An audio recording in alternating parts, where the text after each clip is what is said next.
21 जूनला होणार नीटची फेरपरीक्षा। एनटीएनं जाहीर केली नीट परीक्षेची नवी तारीख। पेपर फुटीमुळे रद्द केलेली 3 मे रोजी झालेली परीक्षा।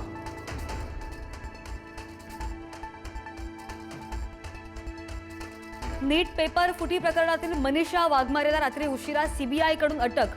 बँकेचे व्यवहार आणि कॉल डिटेल्सची तपासणी केल्यानंतर अटकेची कारवाई झाली आहे।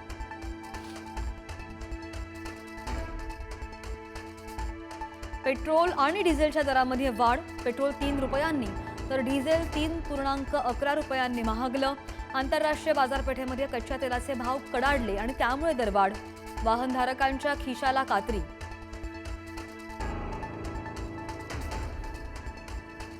निवडणुका संपल्या की मोदींची वसुली सुरू। पेट्रोल डिझेल दरवाढीवरून काँग्रेसकडूनही टीका। महागाई मॅन मोदींनी जनतेवर हंटर चालवल्याचा काँग्रेसचा टोला।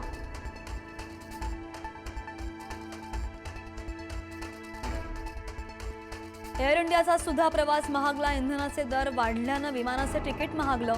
दिल्ली मेलबर्न तिकीट 2,76,000च्या घरात तर दरमहा 400 विमानांची उड्डाणंही रद्द।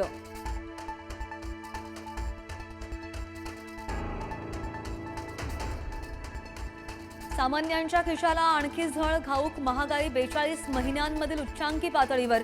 महागाईचा दर 3.88 वरून थेट 8.30%वर। घाऊक महागाईचा उच्चांकी भडका।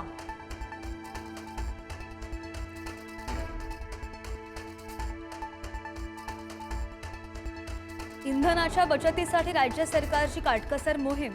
मुख्य सचिवांचे 19 सूत्री आदेश लागू। वरिष्ठ अधिकाऱ्यांचे परदेश दौरे तात्पुरते बंद। आठवड्यातून 1 दिवस बस, मेट्रो किंवा लोकलने प्रवास बंधनकारक असणार आहे।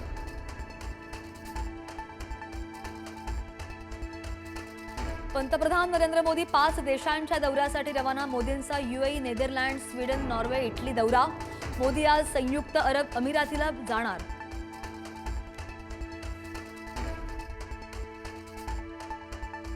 कोकणातल्या बागायतदारांचा आज मुंबईमध्ये मोर्चा। गिरगाव चौपाटी ते वर्षा बंगल्यापर्यंत मोर्चा नेण्यावर शेतकरी नेते राजू शेट्टी अजूनही ठाम।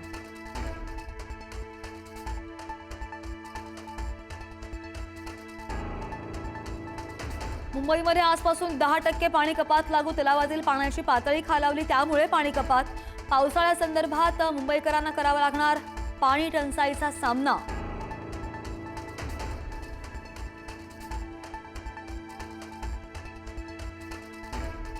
म्हाडा घोटाळ्याच्या धक्क्यानं नाशिक पालिकेमधील नगररचना विभागामध्ये एकच खळबळ। अटकेच्या भीतीनं अनेक बडे अधिकारी भूमिगत असल्याची चर्चा। शहर अभियंत्यांसह कार्यकारी अभियंते अचानक रजेवर।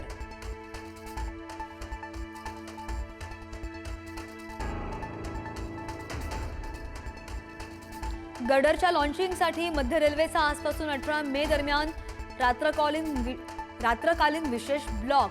कुर्ला ते भांडूप दरम्यान काही लोकल सेवांमध्ये बदल। नियमित रेल्वे वाहतुकीवरही परिणाम नाही।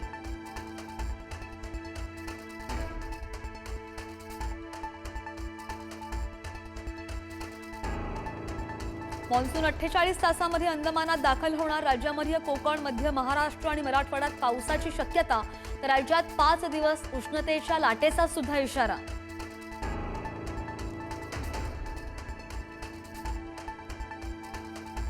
होर्मुझची सामुद्रधुनी सर्व व्यापारी जहाजांसाठी खुली। मात्र इराणच्या नौदलाशी समन्वय साधणं अनिवार्य। ऊर्जा संकटात सापडलेल्या देशांना मोठा दिलासा।